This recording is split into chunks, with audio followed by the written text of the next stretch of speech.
Hello കൂട്ടുകാരെ, കഴിഞ്ഞ ദിവസങ്ങളിലായി ഫേസ്ബുക്ക് വാർത്തകളിലും യൂട്യൂബ് വാർത്തകളിലും നമ്മൾ കാണുന്നുണ്ടായിരുന്നു സ്റ്റാർ മാജിക് ഫെയിം ഉല്ലാസ് പന്തളത്തിന് സ്ട്രോക്ക് വന്നത്. ഈ അടുത്ത കാലഘട്ടങ്ങളിലായി കൂടുതൽ ആളുകളിലും സ്ട്രോക്ക് കാണപ്പെടുന്നു. എന്താണ് സ്ട്രോക്ക് എന്ന് നിങ്ങൾ ഓരോരുത്തരും അറിഞ്ഞിരിക്കേണ്ടതുണ്ട്. സ്ട്രോക്ക് ഒരു ന്യൂറോളജിക്കൽ ഡിസോർഡറാണ്, ന്യൂറോ സംബന്ധമായ ഒരു അസുഖമാണ്.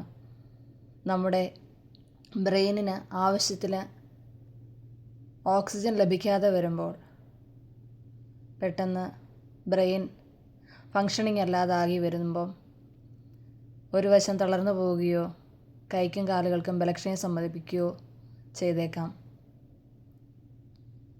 അതിനാണ് സ്ട്രോക്ക് എന്ന് പറയുന്നത്.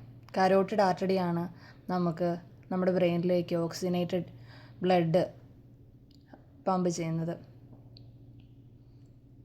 അപ്പോൾ കരോട്ടിഡ് ആർട്ടറിക്ക് ഓക്സിജനേറ്റഡ് ബ്ലഡ് ബ്രെയിനിലേക്ക് ഏതെങ്കിലും ഒരു കാരണവശാൽ എത്തിക്കാൻ സാധിച്ചില്ലെങ്കിൽ ബ്രെയിൻ ഫങ്ഷനിങ് നിന്ന് പോയേക്കാം. അതുവഴി നമുക്ക് സ്ട്രോക്ക് വന്നേക്കാം.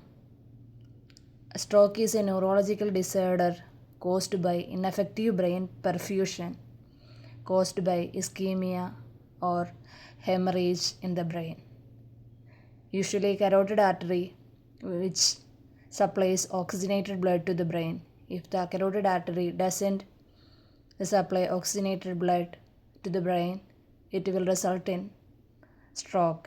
There are two types of stroke. രണ്ട് തരത്തിലുള്ള സ്ട്രോക്സ് ഉണ്ട്. അത് ഒന്ന് ഇസ്കീമിക്കും ഒന്ന് ഹെമറേജിക്കുമാണ്. ഓക്സിജനേഷൻ ബ്രെയിനിലോട്ട് പ്രോപ്പറായിട്ട് നടക്കാതെ വരുമ്പോൾ ഇസ്കീമിക് സ്ട്രോക്കും, അതുപോലെ തന്നെ എന്തെങ്കിലും ഹെമറേജ് ഓർ ബ്ലീഡിങ് സംഭവിക്കുമ്പോൾ അത് ഹെമറേജിക് സ്ട്രോക്കുമായിട്ടും കാരണമാകുന്നു.